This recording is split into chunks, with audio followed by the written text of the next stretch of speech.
Student, आज हम पढ़ेंगे class 7 subject Hindi lesson 2। Lesson का नाम है समाज सेवा। तो इस लेसन में समाज सेवा के बारे में बताया गया है। तो आइए हम इसे रीड करते हैं और समझते हैं। मनुष्य ही एक ऐसा प्राणी है जो अकेला नहीं रह सकता। उसे अपनी रक्षा के लिए समाज का संगठन करना ही पड़ता है।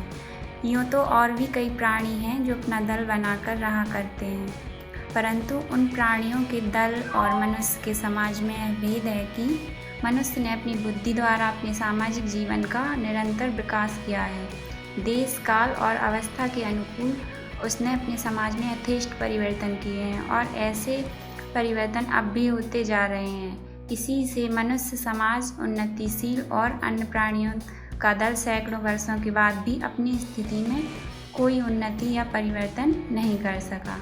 अपनी उन्नति के लिए एक साथ मिलकर काम करने की प्रवृत्ति से प्रेरित होकर जो दल बनाया जाता है उसी को हम समाज कहते हैं। तो इस लेसन में समाज सेवा के बारे में है। हर मनुष्य एक समाज में रहता है, क्योंकि मनुष्य का जीवन अकेले नहीं हो सकता। उसे अपनी रक्षा के लिए, उसे जीवन जीने के लिए जैसे कि हमारे आस पड़ोस भी कई लोग रहते हैं, हमारा उनसे अच्छा व्यवहार होता है। तो इसी प्रकार से सभी प्राणी एक साथ मिलकर सभी मनुष्य समाज में रहते हैं और एक दूसरे की सहायता करते हैं। नेक्स्ट पैराग्राफ है, समाज के भीतर समता का भाव रहना आवश्यक है। जहाँ समता का अभाव है वहाँ समाज में दृढ़ता नहीं है, क्योंकि किसी प्रकार की असमानता होने पर, भेदभाव होने पर पारस्परिक ईर्ष्या, द्वेष आदि भाव अवश्य होते हैं। तब उनसे फूट भी पैदा होगी और एकता का नाश होने पर समाज की अवनति भी होगी।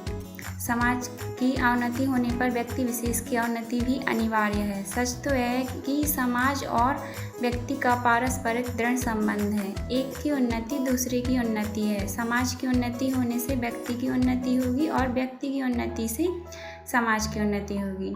ना तो समाज व्यक्ति की उपेक्षा कर सकता है और ना ही व्यक्ति समाज की अवहेलना कर सकता है।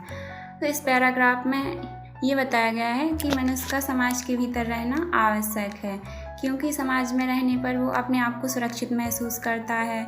और आपने देखा होगा कि जैसे कि समाज में लोग रहते हैं, उनका अलग अलग जाति, धर्म ये सब होते हैं, तो भेदभाव की भावना भी पाई जाती है। उसी के कारण समाज में फूट भी पैदा होती है। ईर्ष्या, द्वेष ये भावनाएं भी उत्पन्न होती हैं, जिससे कि हमको समाज में जूझना पड़ता है। अब है नेक्स्ट पैराग्राफ, मनुष्यों में जैसी स्वार्थ बुद्धि होती है वैसी परार्थ बुद्धि भी होती है। मनुष्यों में हम जिन गुणों का विकास देखकर मुग्ध हो जाते हैं वे सभी गुण उस परार्थ बुद्धि द्वारा प्रकट होते हैं। दया, प्रेम, स्नेह, सहानुभूति, त्याग, सेवा आदि भाव एकमात्र परार्थ चिंता के कारण हमारे हृदयों में उत्पन्न होते हैं। हमें अपने स्वार्थ साधन से जो सुख और संतोष मिलता है वही आनंद हमें परार्थ चिंतन और परोपकार से मिलता है। इस परार्थ चिंतन में मनुष्य का कल्याण है। इसलिए यदि कहा जाए कि परार्थ चिंतन में उच्च कोटि की स्वार्थ चिंता ही है, तो यह सर्वथा उचित ही है। हमें अपने कल्याण के लिए, अपनी उन्नति के लिए, अपने सुख के लिए और दूसरों के लिए सुखकर कार्य करने पड़ते हैं। ऐसे ही कामों में हम सेवा कहते हैं। सेवा का अर्थ है दूसरों का दुख सुख पहुंचाना। जैसे कि हमें पता है कि मनुष्य समाज में रहते हैं, तो वो सब एक दूसरे से मिलजुल कर रहते हैं। तो हमें क्या करना है, सबके साथ प्रेम, दया, सहानुभूति और सबकी मदद करनी है और हमें एक दूसरे का साथ देना है। इसीलिए हमें समाज में रह रहे व्यक्तियों के, अपने आसपास रह रहे व्यक्तियों के साथ मिलजुल कर रहना है और उनके सुख दुख सब में साथ देना है। अब है नेक्स्ट पैराग्राफ, समाज दो चार व्यक्तियों का समूह नहीं, किंतु व्यक्ति उसके अंग अवश्य हैं। किसी भी व्यक्ति की सेवा करना समाज की सेवा करना है। यदि हम किसी कुपथगामी व्यक्ति को किसी भी प्रकार सुपथ पर ला सकें तो उससे हमने अपनी समाज सेवा अवश्य की है। यदि हम किसी एक का ज्ञान दूर कर सकें तो हम किसी अंश तक की समाज सेवा कर चुके हैं। परंतु यथार्थ समाज सेवा वह है जो किसी व्यक्ति विशेष को सुख पहुंचाने की दृष्टि से नहीं, वरन अधिकांश लोगों को अधिकतम सुख पहुंचाने के लिए की जाती है। जैसे कि हम सब जानते हैं कि समाज 2-4 व्यक्तियों का समूह नहीं होता, बल्कि उसमें बहुत सारे व्यक्ति होते हैं। तो कई लोग कैसे होते हैं कि एक दूसरे की बुराई करते हैं, कई लोग अज्ञान होते हैं, कई लोग ज्ञानी होते हैं, पढ़े लिखे होते हैं, समाज में रहते हैं। तो हमारा ये दायित्व है कि समाज में यदि कोई व्यक्ति, हमारे आसपास कोई व्यक्ति गलत मार्ग पर चल रहा है तो हमें उसको सही राह दिखानी चाहिए और हमारी वजह से सभी को सुख मिलना चाहिए, किसी को कष्ट नहीं होना चाहिए। अब है नेक्स्ट पैराग्राफ। समाज में एक और जीवन की स्थिरता है तो दूसरी ओर परिवर्तनशीलता। समाज जब तक दृढ़तापूर्वक किसी नियम का पालन नहीं करेगा तब तक उसकी उन्नति नहीं होगी। इसलिए अधिकतर लोगों का विचार करके समाज की एक मर्यादा बना दी जाती है। सभी व्यक्तियों को उस मर्यादा का पालन करना पड़ता है, चाहे किसी व्यक्ति को कष्ट ही क्यों ना हो, तो भी वह समाज की मर्यादा का उल्लंघन नहीं करेगा। यदि वह ऐसा करेगा तो समाज द्वारा निंदनीय होगा। अधिक की भलाई का ध्यान रख हमें उसके लिए एक की भलाई की चिंता छोड़नी ही पड़ती है।